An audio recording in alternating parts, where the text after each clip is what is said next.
Grace Fryer's nightmare started with just a simple toothache. You know, nothing out of the ordinary for a young woman in her 20s. Her dentist pulled the tooth, but the socket wouldn't heal. Instead, the decays spread. It was accompanied by this foul-smelling discharge that literally nothing could stop. And the bone beneath her gums, it wasn't just infected, it was dissolving, just crumbling like chalk. By the time Grace finally found a doctor who was willing to tell her the horrifying truth, her entire lower jaw was honeycombed with holes. And it wasn't just her jaw either. The bones in her legs were spontaneously fracturing. They were snapping apart simply under the weight of her own body. See, Grace was a dial painter back in the 1910s. She and hundreds of other teenagers worked in factories all across the United States, painting watch dials with luminous paint. To get those tiny, precise numbers perfectly painted, their supervisors instructed them to use a technique called lip pointing.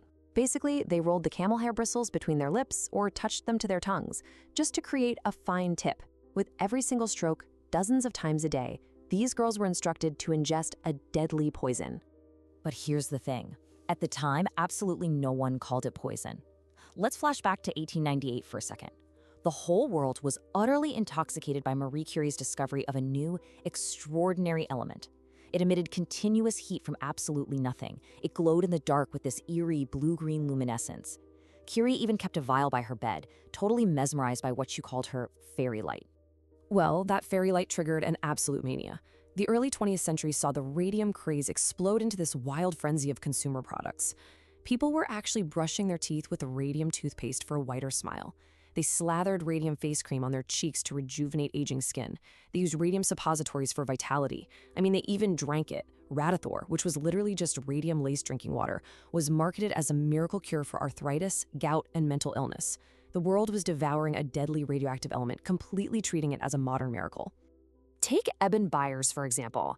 He was a prominent industrialist who drank nearly 1,400 bottles of Radithor over several years. By the time he died in 1932, his skull was just riddled with holes. His bones were so radioactive they would set off a Geiger counter decades later. The Wall Street Journal actually captured the horror perfectly in a headline. The radium water worked fine until his jaw came off. But wait, here is the most chilling part of the entire story. The U.S. Radium Corporation knew exactly what they were handling. Company chemists manipulated the raw radium using lead-lined equipment, heavy tongs, and extensive protective gear. Yet just a few rooms away, the teenage dial painters were given absolutely zero protection. Management explicitly and repeatedly told these girls that the paint was perfectly harmless. Believing the lies, the girls actually had fun with it. They painted the glowing substance onto their fingernails, they painted it onto their teeth so their smiles would glow in the dark at dance halls. They even laughingly called themselves ghost girls because they'd illuminate when the lights went out. They had absolutely no idea they had turned their own bodies into ticking time bombs. Then the ticking stopped and the dying began. In 1921, Mollie Maggia complained of a toothache. A year later, a doctor literally pulled her entire jawbone out of her mouth by hand. She died at 24. As the body count rose, with mysterious anemias, extreme fatigue, painful bone growths, the corporation initiated a vile cover-up. They suppressed evidence, they changed medical reports, they even went so far as to claim the women's symptoms were caused by syphilis, weaponizing stigma just to keep dying girls silent. See, the biological mechanics of this poisoning functioned exactly like a murder weapon. When the girls ingested the radium through lip pointing, their bodies were completely deceived. Radium chemically mimics calcium, so the body eagerly absorbed it, locking the radioactive element deep inside the jaw, the spine, the pelvis, and once embedded, it fired. Radium decays by emitting alpha particles. Think of them as microscopic bullets that continuously smash through living tissue, destroying DNA from the inside out, triggering necrosis and aggressive bone cancer.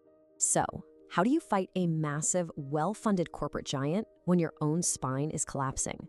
In 1927, desperately ill and barely able to walk, Grace Fryer finally found an attorney brave enough to take her case, Raymond Barry.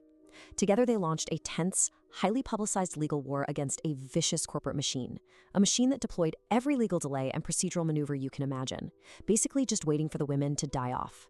By the time the case finally settled in 1928, some of the girls were so ravaged, they actually had to be physically carried into the courtroom. And the settlement? $10,000 per woman.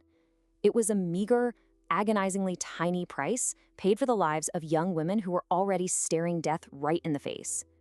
But that $10,000, it shattered the system. It was a price paid in blood that completely rewrote the future. Their sacrifice established, for the very first time, the legal right of individual workers to sue their employers for occupational harm. It directly sparked the creation of modern occupational safety laws, like OSHA. And when the US government needed to establish radiation safety standards for the Manhattan Project, they looked directly at the tragedy of the dial painters. Their fight proved that a human life absolutely must be worth more than a company's bottom line. But the physical cost of that victory is eternal. The half-life of radium is 1,600 years, which means right now, in cemeteries all across the country, the exhumed bones and quiet graves of these young women are still fiercely, violently radioactive.